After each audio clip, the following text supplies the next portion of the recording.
We walked the same path, and you are with me. I was a kind of flag bearer in the time in which I lived. I planted seeds, but it was never intended that I would do this alone. What I did was not something by myself. What I did was connected with a soul group of kindred spirits to which you belong. This is what requires a leap in consciousness. This is also the guidance of nature and her creatures. We are rightfully the caretakers of everything through our mastery of life beyond ego consciousness. To make a leap in consciousness, we must recognize unconscious attachment to past trauma or training that may be carried from former lives or previously in this life. This attachment disempowers us, as does unconscious attachment to the present realm. With no desire to change our current vibratory range. In the very near future, there are going to be events that will result in change, and the awakening of many due to the information that will accompany them. At this time, you are witnessing the personal and global surfacing of large amounts of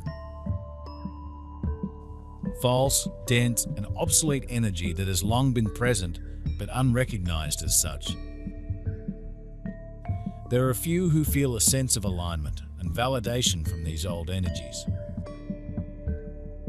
And rather than recognizing them for what they are and allowing them to clear, they act on them. And so many attempting to force old beliefs based in separation onto others. I'm finding this remarkably interesting that this is being reflected in what is happening all over the world.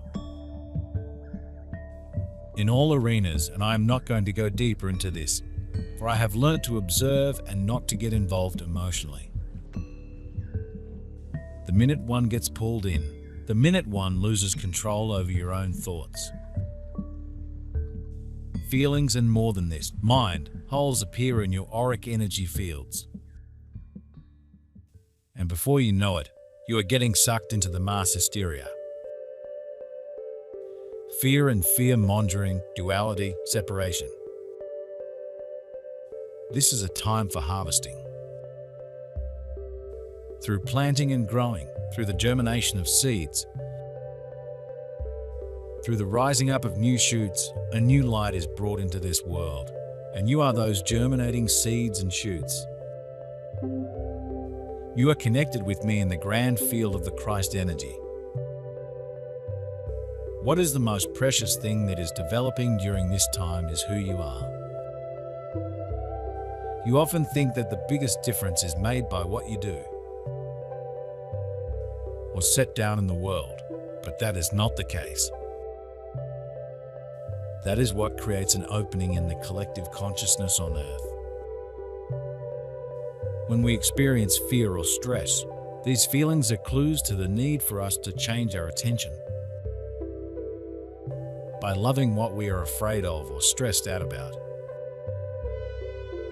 With understanding and gratitude, we have an opportunity to transform our lives. As we imagine the most beautiful and wonderful feelings that we're capable of,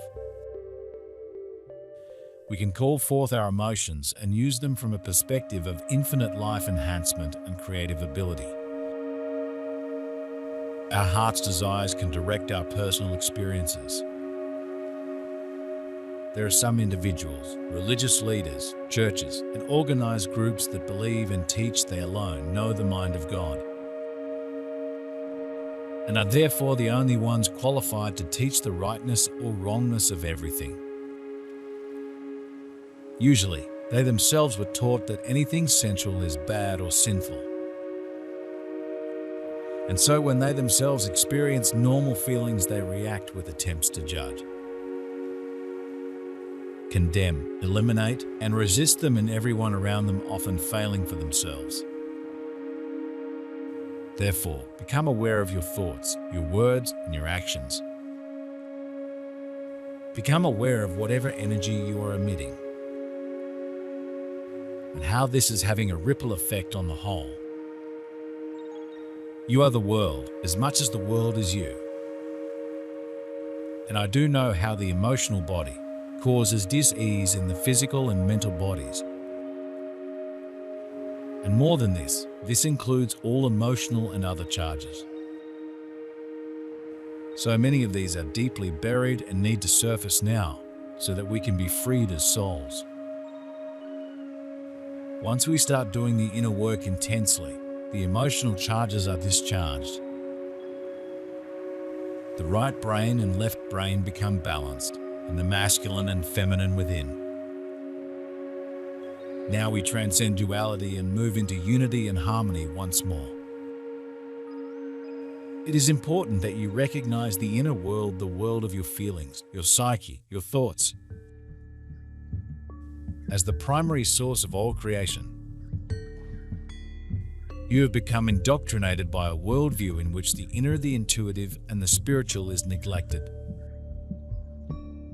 There is an excessive focus on the outer world, on the material. And when you go along with that, you undermine your own powers of creation. Because the source of each enduring creation is always inside you. You are not dependent on forces outside you, and you're realizing this is a big step. Because it sets you free from the outer world, which then loses its power over you. When you realize deeply from your divine core that you are a creator, the social rules and ideas, the fears that are prevalent in society gradually lose their influence over you. That is also the message that you are bringing to people in this world. Nothing brings a person into their own strength more than does the realization that he or she is the center of their own world. And that from there you attract and create what is right for you. Thus, the energy of fear and illusion loses its influence over you. This is the true breakthrough everyone is looking for. We can live in this new world intentionally. To do so means giving up all attachment to the realm of good and evil. As we have known it, with all its limitations and consciousness blocks, we can be grateful in a realm of joy and beauty. This is where magic happens and every experience is wonderful. This is the realm of unconditional divine love and union with all conscious beings. Our recognition of the spark of divine life that we share with every living being means that all are loved, even those of negative frequencies. We bid them farewell from our experience by feeling our mastery of creative expression through love and joy. Empowered by the life force flowing through our heart. This opens our creative power to enhance all life, providing everything we could want, while supporting our creative presence. Here is what happens when we choose to be aware of and follow the guidance that comes to us through the consciousness of our heart. Regardless of how our heart is treated, it will do everything it can to enhance our life by the way the heart adapts to our needs. Then I was told to truly open my heart and soul, and then allow divine love to simply pour into me. I had to then bring in this love into every single organ, gland, all the meridians, the skeletons, muscles, and every single part of my physical body. And as this happens, increasingly was healed with love and within love. I was told to expand this into my childhood and into all the times I have been teased and tormented and judged for my bodily form. I was told to release all body hatred or loathing and to finally love my physical body. Just the way it is, for I chose this bodily form before I was born. This now continued into the emotional body, and every time something surfaced from my deep unconscious mind and emotional body. This continued until my emotional body was cleared and filled with divine love. then continued into the mental body. All the stress and stress factors, the mental overload. The pictures we absorb via all social media and mass media, etc. For all of these and words go directly into our subconscious if not cleared immediately. You are what you watch, what you read, what you listen to. Inasmuch as the social media and media is filled with light, it is also filled with deep darkness and negativity. The love in your heart surpasses the material, transcends physical life. It makes you really great and also allows you to be safe. Because through this love you are connected to the Christ energy. A field of love that is infinitely more powerful than any fearful image or all the material things in the world. Feel this field now. Call it up in your own heart and sense clearly that you are much greater than an earthly body, an earthly personality. Your soul has chosen you in order to grow through you in this life, to experience, to work. This grand power of your soul is available to you as a source of wisdom. Now, go with your attention to your heart center and feel who you are.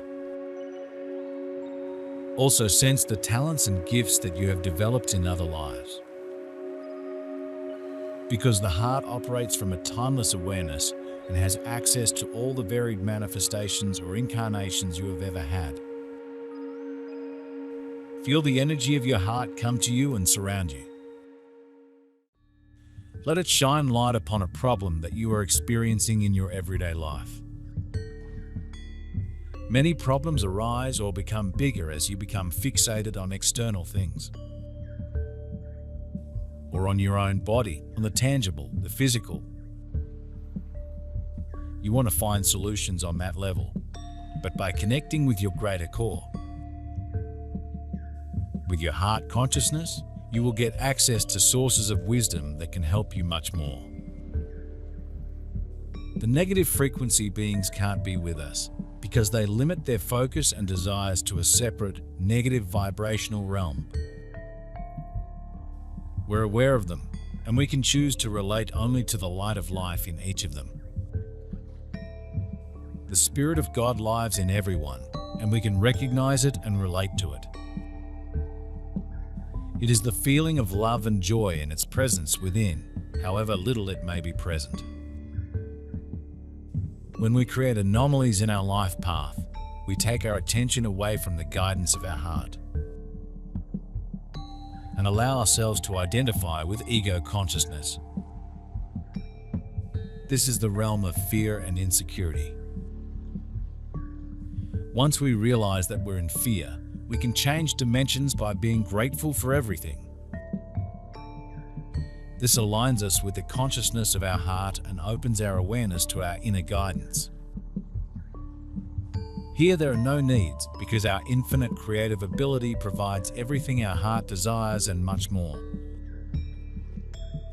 We can live as humans while being our presence of awareness in every encounter. In the process of preparing for their next incarnation, they realize that they need to learn and experience the energy of the gender opposite of that, with which they are so familiar in order to spiritually grow, and so they choose to incarnate as the unfamiliar gender. The density of third-dimensional energy prevents them from remembering this choice. And because she continues to resonate with the more dominant energy of their many lifetimes as one gender, they believe that something is physically wrong with them and begin various solutions for living as the gender they most closely resonate with. They are not to be condemned for this, but rather understood. They do not understand that they are consciousness. These dear ones often do not fully achieve the goals of their pre-birth choice, but will have taken the first steps toward it, and their next life will be much easier.